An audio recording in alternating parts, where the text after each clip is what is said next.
Film की शुरुआत में हम देखते हैं कि एक आदमी टोल बूथ पर ड्यूटी करती एक लड़की से बात करने की कोशिश करता है और उसे रहायू नाम से पुकारते हुए पूछता है, क्या तुम हाजासारी गांव से हो? इस लड़की का नाम रहायू नहीं था और ना वो हाजासारी गांव से थी। उसके इनकार करने पर वो आदमी गाड़ी आगे ले जाता है और गाड़ी से एक बड़ा सा चाकू निकाल लाता है। टोल बूथ के मिरर से ये सब देखकर वो लड़की डर जाती है और फौरन पुलिस को कॉल करके बताती है कि एक अनजान आदमी उसे मारना चाह रहा है। अपनी जान बचाने के लिए अब वो टोल बूथ से निकलकर भाग जाती है, पर वो आदमी उसका पीछा करना नहीं छोड़ता और आखिर उसे पकड़कर उस पर बैठकर उसे जान से मारने की कोशिश करता है। पर ठीक वक्त पर पुलिस आकर उस लड़की को बचा लेती है और इस सब के दौरान लड़की की थाई पर उस आदमी के वेपन से कट लग जाता है। डरते हुए वो लड़की घर आ जाती है और उसके साथ एक बहुत ही अजीब काम होता है। जहाँ पर उसकी थाई पर कट लगा था, वो महसूस करती है कि वहाँ पर उसे कोई पुरानी चोट भी लगी हुई थी और जैसे ही वो चोट खुली तो उसके अंदर से एक पेपर निकला जिस पर कुछ लिखा हुआ था। इस लड़की को ये लैंग्वेज समझ नहीं आती थी, इसीलिए वो इस पेपर की पिक्चर बना लेती है। खैर, जितना बड़ा हादसा उसके साथ हो गया था, वो पहले वाली जॉब तो कंटिन्यू नहीं कर सकती थी, इसीलिए अब उसने अपनी फ्रेंड दीनी के साथ मिलकर एक नया बिजनेस स्टार्ट करने का फैसला किया था। इनका बिजनेस भी कुछ ज्यादा अच्छा नहीं जा रहा था। फाइनेंशियली इन दोनों लड़कियों की हालत काफी खराब हो गई थी और तभी एक दिन घर की सफाई करते हुए उस लड़की की आंटी के सामान में से उस लड़की को एक पिक्चर मिलती है, जिस पिक्चर में वो और उसके मॉम डैड थे और पिक्चर के पीछे रहायू लिखा हुआ था। और यहाँ उसे एक बहुत बड़ा सच ये रिवील होता है कि वो आदमी जो मूवी के स्टार्ट में उसे मिला था वो सच कह रहा था। इस लड़की का असल नाम रहायू ही था और साथ में उसके घर का एड्रेस भी लिखा हुआ था, जहाँ से उसे अपने गांव का नाम हाजासारी पता चलता है। और ये बातें जानकर वो बहुत ज्यादा कंफ्यूज हो जाती है कि जो बात उसे बचपन से अब तक नहीं पता थी, वो बात उस अनजान आदमी को कैसे पता थी। उसने तो आज तक अपनी फैमिली को, अपने पेरेंट्स को नहीं देखा था। वो हमेशा से अपनी आंटी के साथ रहती थी, जो भी अब इस दुनिया से चली गई थी। जो पिक्चर रहायू को मिली थी उसमें रहायू को अपना एक घर भी दिखता है और रहायू की दोस्त दीनी उससे कहती है कि इस घर को बेचकर हमारे सारे मसले दूर हो सकते हैं। इसीलिए पिक्चर पर दिए हुए एड्रेस पर ये लोग सफर करने का डिसाइड करते हैं और सफर के दौरान रहायू अपनी टांग से निकला हुआ पेज अपने साथ सफर करने वाले एक आदमी को दिखाती है, उससे इस पर लिखी हुई चीजों का मतलब जानने के लिए। तो वो आदमी एक शॉकिंग बात ये बताता है कि ये पेज एक तावीज था जिसे बनाया गया था रहायू को कुछ सोल से प्रोटेक्ट करने के लिए। वो आदमी एक शॉकिंग बात रहायू को ये भी बताता है कि ये पेज एक अच्छे मैजिक से नहीं लिखा गया, बल्कि नेगेटिव पावर्स और नेगेटिव एनर्जीज का यूज करते हुए इस पेज को बनाया गया है। रहायू इस बात को अपनी दोस्त से भी छुपा लेती है क्योंकि उसे उस आदमी की बात पर पूरी तरह यकीन नहीं हुआ था। पर थोड़ी ही देर गुजरने पर उसे शक होने लग जाता है कि जैसे वो आदमी ठीक कह रहा था, क्योंकि उसे बार बार रास्ते में 3 लड़कियां नजर आ रही थी, जो छोटी बच्चियां किसी और को नजर नहीं आ रही थी। उसने अपनी फ्रेंड दीनी से उन बच्चियों के बारे में पूछा भी था। वो समझ गई कि ये बच्चियां सोल्स ही हैं, क्योंकि जंगल के किनारे पर इस उम्र की 3 बच्चियों का होना नॉर्मल था ही नहीं और बार बार सिर्फ उसी के रास्ते में आना, इसी चीज ने साबित कर दिया था कि वो तीनों बच्चियां असल में सोल्स हैं, यानी आत्माएं हैं। खैर, जब इनका सफर खत्म हुआ तो पता चला कि सुबह हो गई थी और इन्हें अभी भी अपनी मंजिल तक जाने के लिए और काफी सफर तय करना था, पर वहाँ पर कोई भी गाड़ी नहीं जाती थी। अपने गांव में जाने के लिए ये लोग एक कार्ट ले लेते हैं और कार्ट का ड्राइवर इन लोगों को बताता है कि इस गांव में ज्यादातर लोग नहीं रहते क्योंकि यहाँ पर एक अजीब तरह का कर्ज है। कार्ट वाला उन्हें ये भी बताता है कि ये गांव पपेट्स बनाने और पपेट्स का नाच दिखाने के लिए मशहूर था।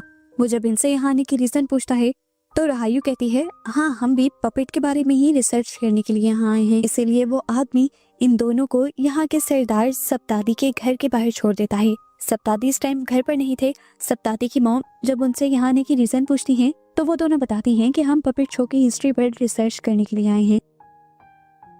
अब इन्हें यहाँ पर स्टे भी तो कहीं करना था। रहायू अपनी फ्रेंड दीनी को उसी घर ले जाती है जो घर इन्होंने अपनी पिक्चर में देखा था। वो घर बिल्कुल खाली था।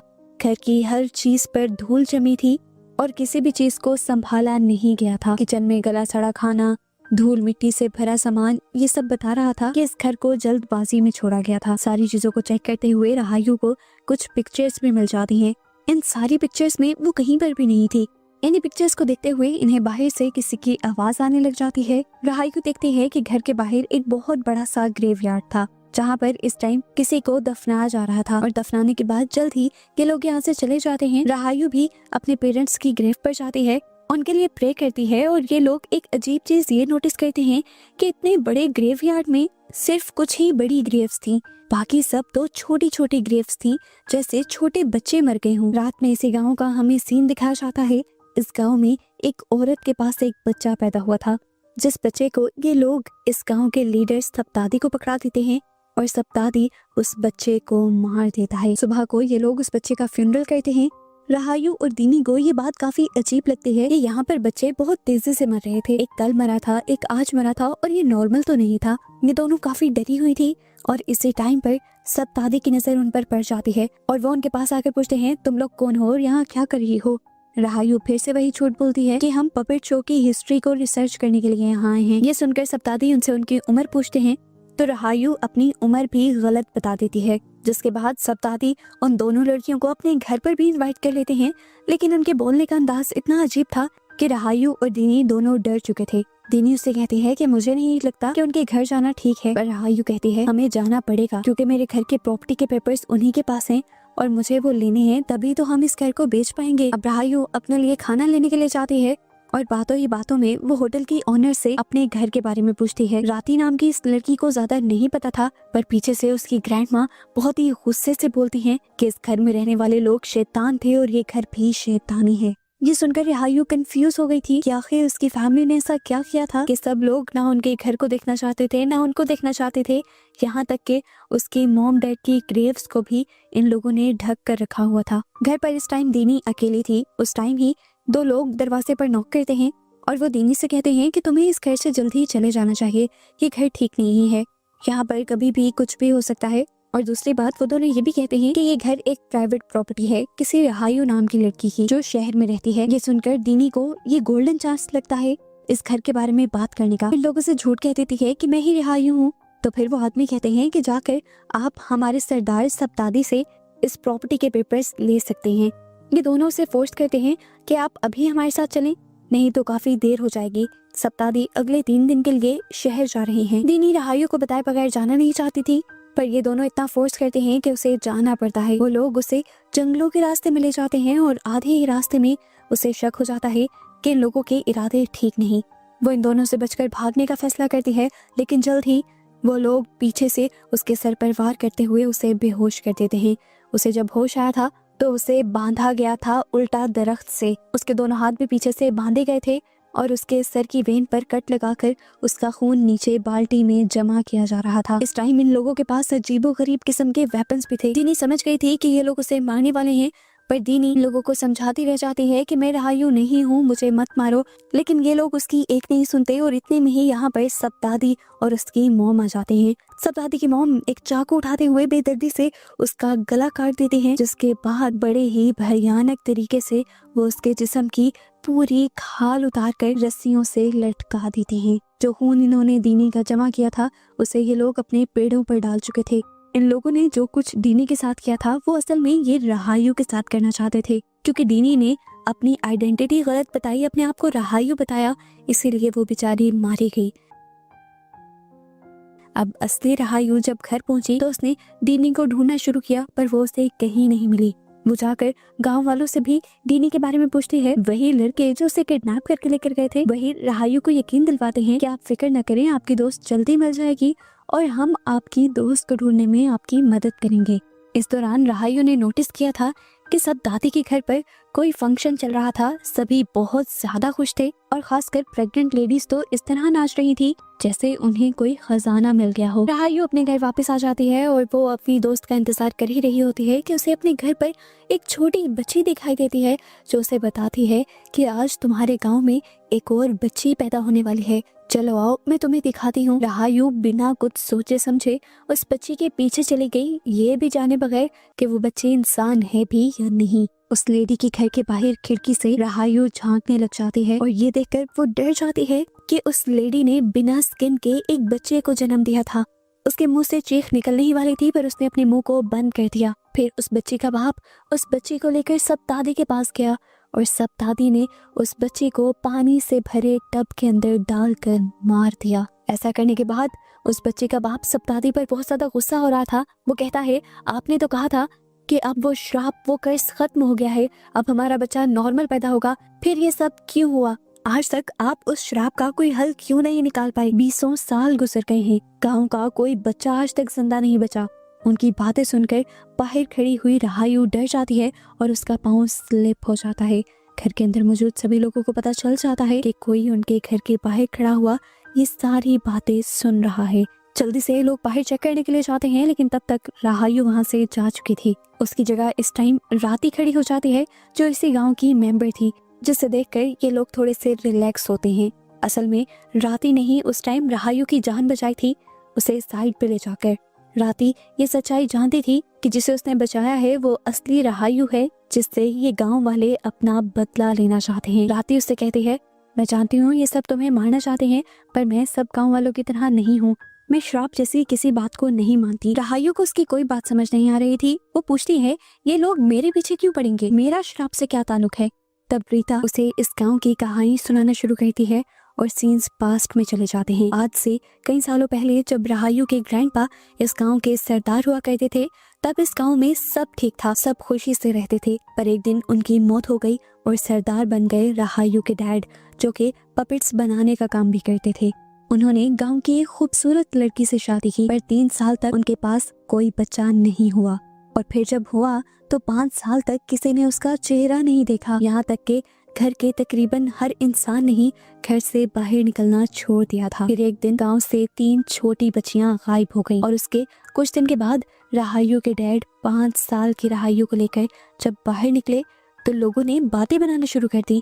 जरूर ये बच्ची आम नहीं है, किसी श्राप का या जादू का नतीजा है, जो कि शायद रहायु के डैड ने किया है, उन छोटी बच्चियों को मारकर जो गांव से गायब हुई थी। ये बातें निया ने फैलाई थी, जो अब के सरदार सप्तादी की माँ थी, जो उन दिनों रहायु के घर मेड का काम किया करती थी। क्योंकि रहायु के डैड सरदार थे, तो कोई उनसे जाकर ये ना पूछ पाया कि 5 साल तक उन्होंने अपनी बेटी को सबको क्यों नहीं दिखाया, और ना ही किसी ने उनसे ये पूछा कि आपने 3 बच्चियों की किडनैपिंग का कोई भी एक्शन क्यों नहीं लिया।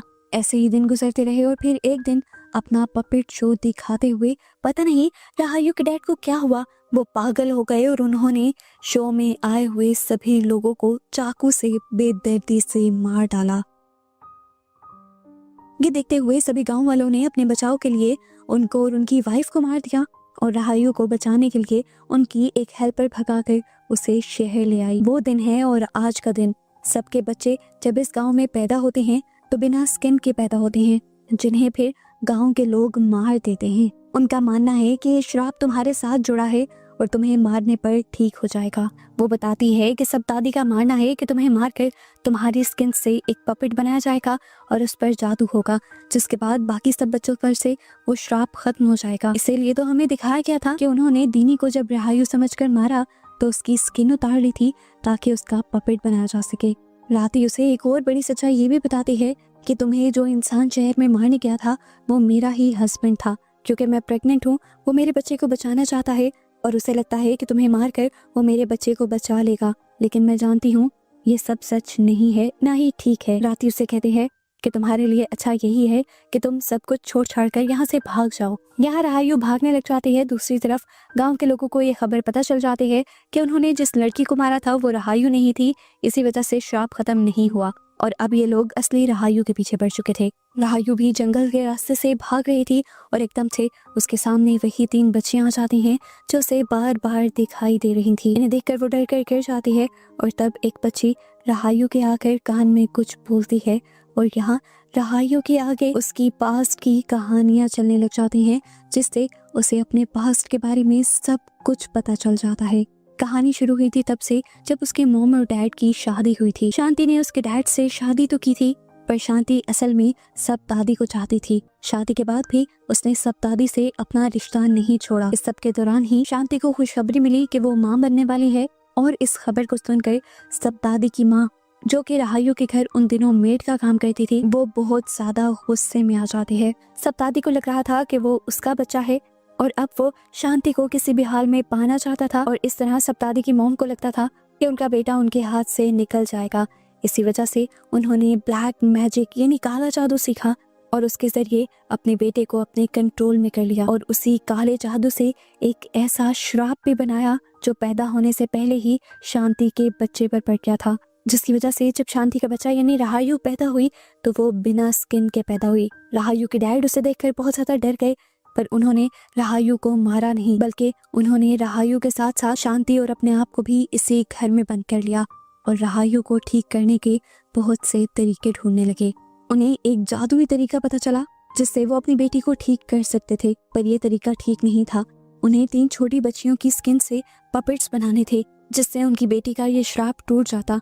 वो पीछे नहीं हटे और उन्होंने गांव में से उन्हीं तीनों बच्चियों को किडनैप करवा लिया, जिन तीनों बच्चियों की सोल आज भी राहायु के सामने आती है। उन्होंने तीनों को मारकर अपने ही घर के बेसमेंट में दफना दिया और फिर उनकी स्किन से पपेट बनाते हुए जादू किया और सच में राहायु का श्राप टूट गया और उसकी पूरी बॉडी पर स्किन आ गई। सप्तादी की माँ जो सरदार के घर पर एक मेड थी, वो हमेशा उनसे जलन करती थी। ये खुशी भी उन्हें बर्दाश्त नहीं हुई और उन्होंने राहायु के डैड पर एक और जादू कर दिया, जिसकी वजह से उन्होंने अपने पपेट शो के दौरान काफी लोगों को मार दिया और फिर सभी लोगों को दिखाने के लिए कि वो तो गांव वालों को बचाना चाहती हैं, उन्होंने अपने बेटे के साथ मिलकर राहायु की मॉम डैड को मार दिया। पर राहायु की मेड राहायु को लेकर शहर में भाग गई, जिसने फिर पूरी जिंदगी राहायु को पाला था। सप्तादी और उसकी माँ के ऐसा करने की वजह से वो श्राप पूरे गाँव में फैल गया जो उन्होंने सिर्फ एक बच्ची पर डाला था और ऐसे 20 साल में पैदा होने वाला हर बच्चा बिना स्किन के पैदा हुआ। राहायु भी शहर में आ गई थी, लेकिन राहायु को कभी भी उन 3 छोटी बच्चियों की सोल ने तंग नहीं किया था, क्योंकि राहायु के डैड जानते थे कि उन सोल्स को आज़ादी नहीं मिलेगी और वो राहायु को तंग करेंगी। इसलिए उन्होंने एक और जादू करते हुए एक स्पेल बनाया और उसे लिखकर राहायु की टांग के अंदर डाल दिया था। ये वही स्पेल था जो मूवी के स्टार्ट में राहायु की टांग के अंदर से निकला था और उसी के बाद से तो उन बच्चियों की सोल उसे नजर आना शुरू हुई थी। माया इस टाइम इन तीनों बच्चियों से पूछती है, आखिर तुम मुझसे चाहती क्या हो? वो बच्चियां कान में बताती हैं, हम कुछ नहीं चाहते, तुमसे अपना बदला भी लेना नहीं चाहते, बस हम ये चाहते हैं कि हम आज़ाद हो जाएं और हम आज़ाद इस तरह होंगे जब तुम हमारी हड्डियों को और हमारी स्किन को एक साथ दफन करोगी और ऐसा करते ही वो श्राप भी खत्म हो जाएगा जो पूरे गाँव पर है। राहायु वापस गाँव जाती है और घर से उन तीनों पपेट को ढूंढ निकालती है जो उन बच्चियों की स्किन से बनाया गया था और फिर उन्हें उन बच्चियों की ग्रेव के अंदर दफन कर देती है, जिससे उन बच्चियों को आज़ादी मिल जाती है और गांव का श्राप भी खत्म हो जाता है। लेकिन इस बात की खबर जैसे ही निया को पता चलती है तो उसे दोबारा गुस्सा आ जाता है और वो राहायु को मारने की ठान लेती है। असल बात तो ये थी कि निया को ही राहायु और उसकी पूरी फैमिली से दुश्मनी थी। राहायु के डैड असल में निया के ही बेटे थे, पर क्योंकि निया और राहायु के ग्रैंडपा का रिलेशन सबके सामने नहीं आया, उनके इस रिलेशन को इज्जत नहीं दी गई, इसी वजह से निया गुस्से में आ गई और उन्होंने सरदार की पूरी फैमिली को खत्म करने की ठान ली, उनसे सारी खुशियां छीनने की ठान ली।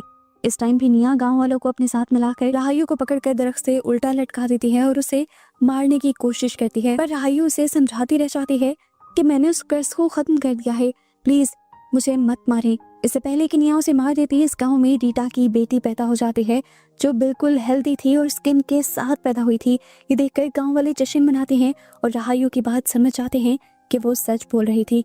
राहायु अब सब दादी को भी ये बताने की कोशिश करती है कि मैं असल में आपकी बेटी हूँ और आपकी माँ यानी निया ने ये सब कुछ भुलाने के लिए ही आप पर ब्लैक मैजिक किया था, जिसका श्राप मेरे पे आया और मैं बिना स्किन के पैदा हुई थी और वहाँ से ही ये सारी कहानी शुरू हुई। इतनी बड़ी सच्चाई सुनकर सब दादी शौक में आ जाता है।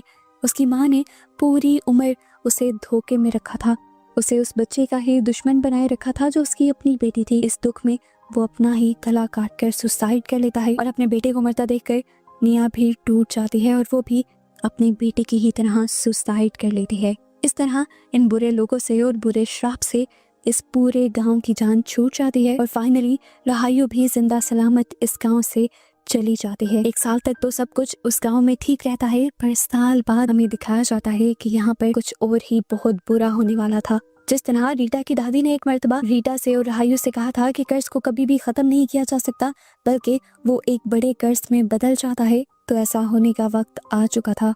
गाँव में सब लोग खुश थे, उनके बच्चे हेल्दी पैदा हो रहे थे, पर एक दिन बहुत ही अजीब होता है। गांव में मौजूद सभी प्रेग्नेंट लड़कियों के अंदर से उनके बच्चे गायब हो जाते हैं और जिस टाइम एक प्रेग्नेंट लेडी के साथ ये सब कुछ होता है वो शीशे में उस टाइम निया का साया दिखती है और पता चलता है कि असल में निया के सोल को भी आज़ादी नहीं मिली थी और अब वो अपना बदला लेने के लिए इस गांव के सभी पैदा होने से पहले वाले बच्चों को खाने लग गई थी। और इसी मिस्ट्री के साथ अब ये मूवी ख़त्म हो जाती है कि क्या कोई इस कर्स को भी ख़त्म कर पाएगा या नहीं।